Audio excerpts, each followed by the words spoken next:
Nggak kayak soal matematika di sekolah yang ada satu jawaban pastinya, persoalan hidup dan masalah di dunia kerja seringkali terbuka atas berbagai jawaban.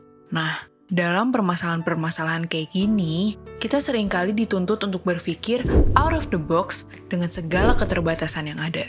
Dengan kata lain, dalam hidup ini, kita bakal sering banget dituntut buat jadi kreatif. Tentu aja nggak mudah, tapi satu hal yang pasti, jadi kreatif itu bisa dilatih.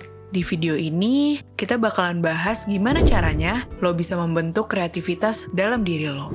Masih pakai temuan-temuan ilmiah, tapi bakal dikaitin juga sama anime yang kayaknya udah familiar ya buat penonton di Indonesia. Sorry, salah foto. Tapi iya, kita bakal bahas topik ini pakai anime Shokugeki no Soma. Jadi, jangan lupa tonton ini sampai habis ya.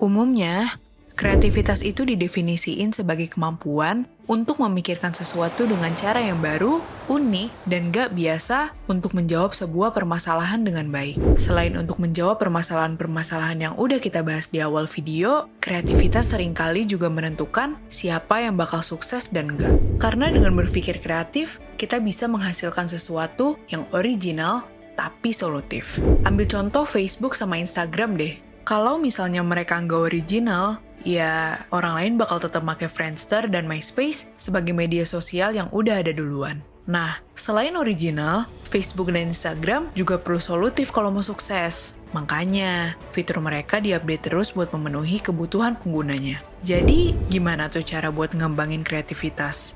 Kalau menurut salah satu ahli paling terkemuka di bidang kreativitas, yaitu Mihai Csikszentmihalyi, tokoh-tokoh terkenal dunia itu bisa menjadi pribadi yang kreatif dengan fokus pada hal yang menjadi dedikasinya dan terus-menerus menantang diri. Nah, pas gue baca penelitiannya Csikszentmihalyi, gue jadi keinget sama salah satu tokoh anime. Gue jadi mikir, kok ini tuh Soma banget ya?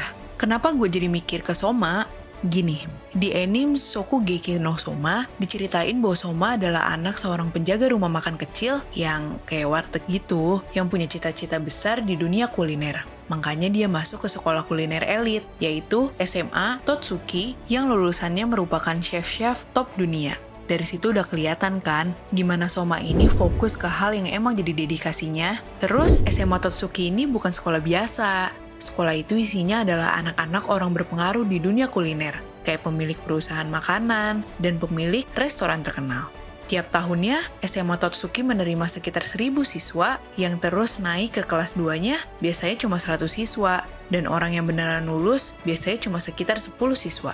Jadi, selain fokus pada impiannya, Soma juga gak berhenti menantang diri. Dia bahkan berani buat masuk ke sekolah yang super ketat. Bahkan, bisa dibilang lebih ketat dari penilaiannya si Chef Juna di MasterChef. Nggak sampai di situ aja kegiatan Soma buat menantang diri. Pas awal masuk sekolah, Soma langsung nantangin semua orang dengan bikin pengumuman bahwa dia bakal jadi murid terbaik di SMA Totsuki. Dari situ, Soma banyak menerima tantangan duel masak alias Shokugeki yang merupakan tradisi dalam sekolah itu. Duel masak ini bisa digunakan untuk berbagai hal, kayak posisi murid terbaik sampai pertaruhan, kayak memaksa lawan yang kalah buat ngakuin segala hal. Di duel masak pertamanya, Soma langsung berani nantangin Nikumi yang memiliki gelar Master Daging karena nggak pernah kalah duel masak kalau temanya daging. Parahnya, tema duel masaknya adalah rice bowl daging. Taruhan dari duel masak ini adalah Soma bakal dikeluarin dari sekolah kalau dia kalah. Dalam duel ini, Soma harus ngalahin Nikumi yang menggunakan daging Wagyu A5 yang kalau gua cek di toko online, harganya sekitar 10 jutaan per kilo. Nikumi bisa dapetin daging ini karena dia merupakan anak pemilik perusahaan daging terbesar di Jepang. Sedangkan Soma, dia cuma mampu buat beli daging diskon di supermarket. Beresiko banget gak sih keputusan Soma buat duel sama Nikumi ini? Well, buat menjadi kreatif, kita juga perlu buat berani mengambil resiko. Kalau nggak berani buat mengambil resiko, ya kita nggak akan berani menciptakan sesuatu yang baru. Ya jadinya main aman aja gitu. Kalau kita lihat di ceritanya Soma, dengan berani nantangin Nikumi, Soma akhirnya bisa menciptakan suatu hidangan yang sebelumnya nggak pernah ia pikirin. Buat bikin daging murahnya jadi empuk, Soma kasih tumpukan bawang bombay. Terus buat bikin rasa dagingnya jadi umami parah, Soma masak dagingnya pakai red wine. Tapi ini belum cukup buat ngalahin daging Wagyu A5. Terus apa yang Soma lakuin? Akhirnya, Soma nambahin resep rahasia, yaitu acar Jepang di nasi. Kombinasi ini bikin lidah orang yang makannya jadi ke-refresh buat siap makan umami yang lebih banyak lagi. Hasilnya, pas juri nyobain masakan Soma, mereka nggak bisa berhenti makan dan minta nambah lagi, sehingga Soma pun menang telak melawan Nikumi. Mungkin pas dilihat, sekilas kita bakal langsung mikir, oh, Soma emang kreatif aja, makanya dia bisa menang. Tapi, sebenarnya nggak sesimpel itu. Buat ngalahin daging Wagyu A5 Nikumi, Soma hampir nggak tidur 3 hari 3 malam buat nyobain puluhan resep setiap hari. Jadi, resep yang dia pakai pas di hari H2 masak sebenarnya adalah hasil akhir dari puluhan atau bahkan ratusan resep lainnya yang gagal pas dia coba. Jadi, nggak kayak kepercayaan umum bahwa ide kreatif itu munculnya tiba-tiba pas kita lagi di toilet. Ide kreatif lebih sering muncul dari hasil sekian banyak kegagalan. Untuk menjadi kreatif, seseorang perlu punya semangat pantang menyerah. Persis kayak Edison bilang, jenius adalah 1% inspirasi dan 99% keringat.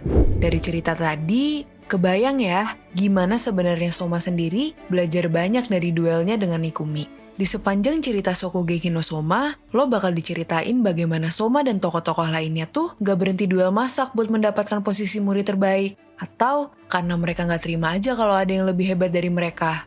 Nah, rivalitas seluruh murid di SMA Totsuki membantu mereka berkembang buat jadi chef yang lebih baik lagi. Mereka semua belajar dari tantangan, kemenangan, dan juga kekalahan yang mereka rasakan.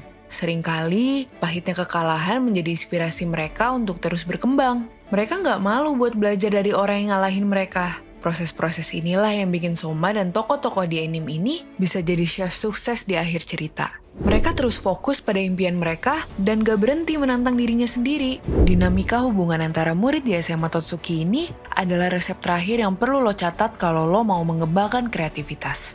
Yaitu, lo perlu selalu berusaha terinspirasi dari orang lain dan sekaligus berusaha buat menginspirasi juga.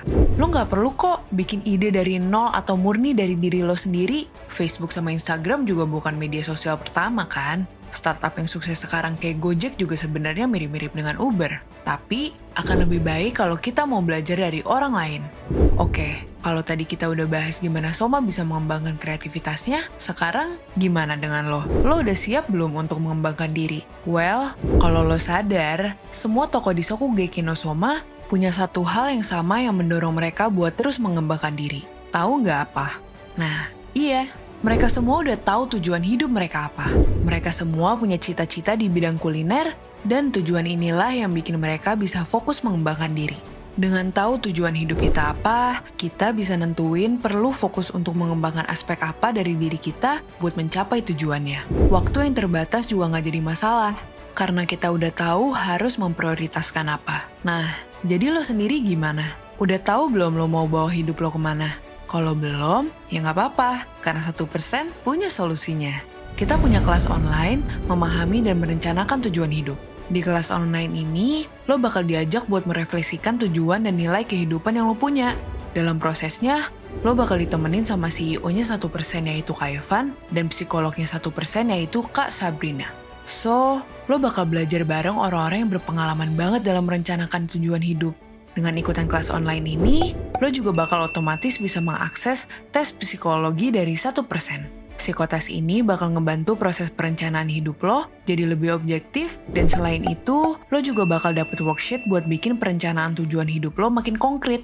Nah, langsung aja yuk buka website 1%.net buat dapet info lengkapnya dan juga info-info promo kayak paket bundling yang bisa bikin kelas online gak nyampe setengah harga, serta promo lainnya kayak diskon 30% untuk layanan konsultasi dan webinar. Sekian dulu dari gue. Terakhir, kalau tadi kita udah bahas resep menjadi kreatif ala Soma, sekarang gue mau nanya sama lo, cara ngembangin kreativitas versi lo kayak gimana? Tulis di kolom komen ya.